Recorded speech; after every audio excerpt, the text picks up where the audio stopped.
Hello,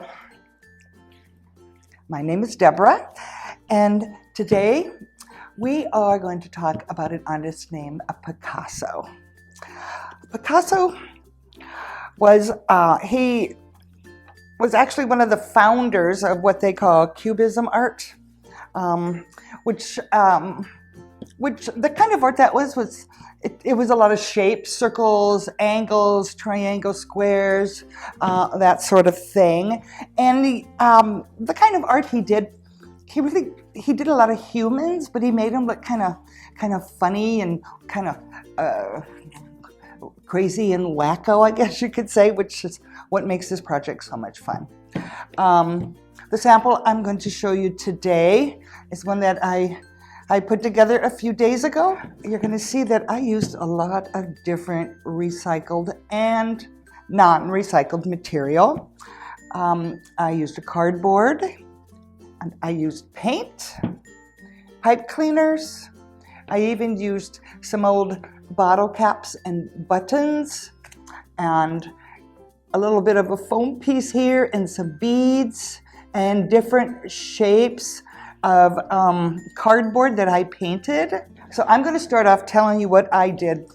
My first step was to take a piece of cardboard, which I did, and some colored paper. If you don't have the colored paper like I do right here, you can most certainly use paint to color your cardboard.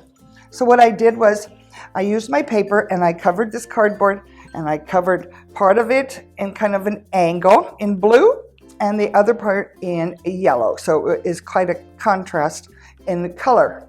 And after I did that, I just took my scissors and I just kind of cut some angles, which is what Picasso did. He used a lot of angles and a lot of shapes. So I have prepared this in advance, as you can see.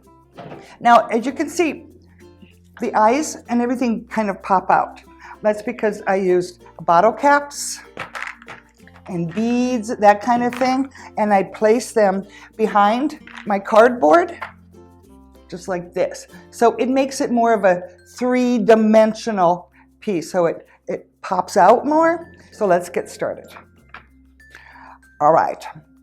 This is going to represent my person's nose right here. So I prepared it in advance, and I put a bottle cap on the back of it. So I'm going to take my glue gun, and I am going to place this at kind of a funny angle because he just kind of likes to do funny things. That's kind of a funny angle. It doesn't really look like a nose, but hey, that's okay. I also made kind of a goofy looking mouth, and I'm going to place that guy right under here. Again, I put the beads behind it so it pops out. I'm going to place that about right here. All right. All right. And now, like I said, I have also prepared my eyes. I used contrasting colors. The black on this one eye really makes the eye pop out.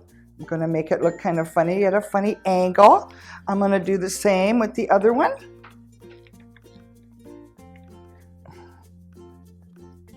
So far, it's beginning to look like a person, don't you think? Okay. Now the next thing I'm going to do is I just cut some more cardboard, and I'm just going to put a little line of glue along the edge, and I'm going to attach it to the side. And then I have another interesting shape. This is going to be the other ear. I'm going to do the same thing that I did with the other side. And I'm going to put an ear on here. There you go. There's the other ear. Now, I also took some strips of paper and I cut these strips in advance.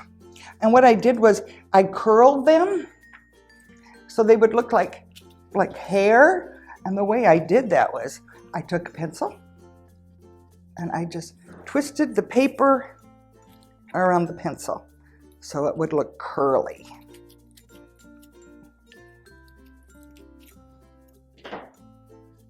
And there's the results.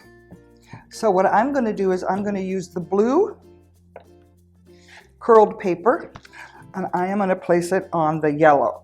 So then the colors go from blue all the way over here to blue. So I'm going to go ahead and glue those pieces down.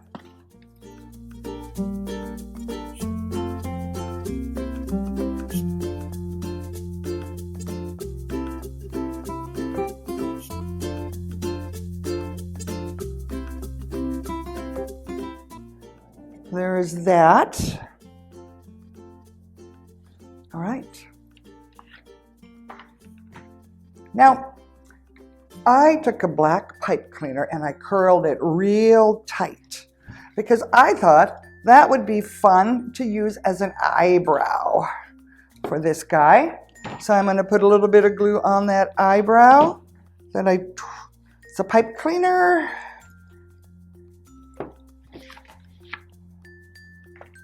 And then I have some pipe cleaners that I cut really short, and I'm going to use these as eyelashes. Okay, and then I had curled another one early, a little bit bigger. And I am going to use it as a funny looking mustache.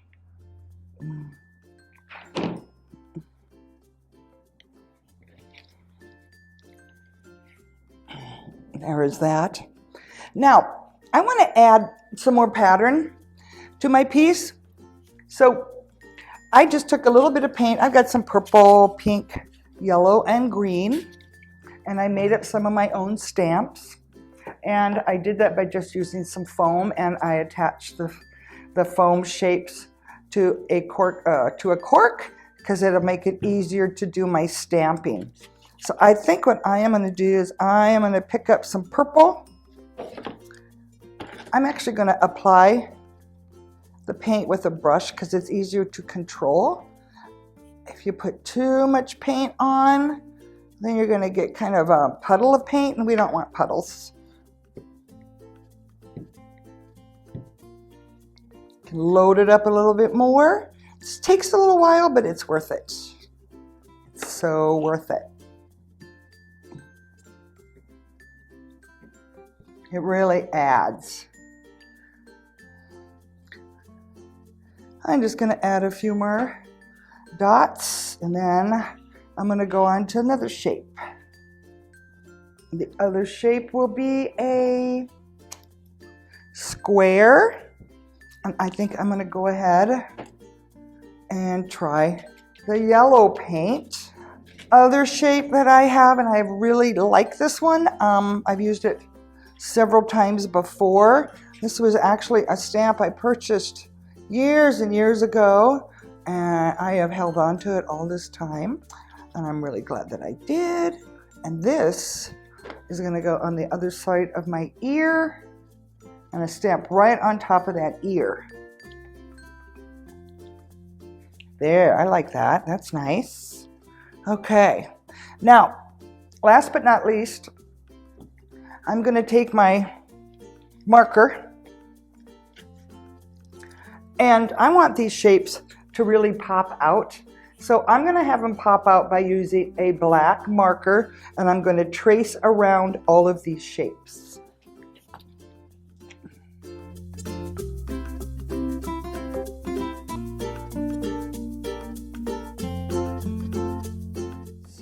And then when I'm done with this, I am actually also going to go around all the pieces of paper and cardboard that I placed down on my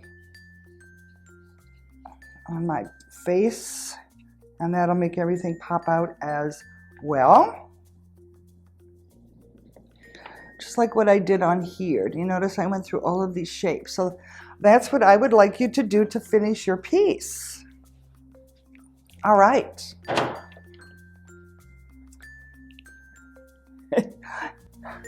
I hope you enjoyed your Picasso lesson on shapes, and I hope you have a nice day. Again, there's minimal materials needed.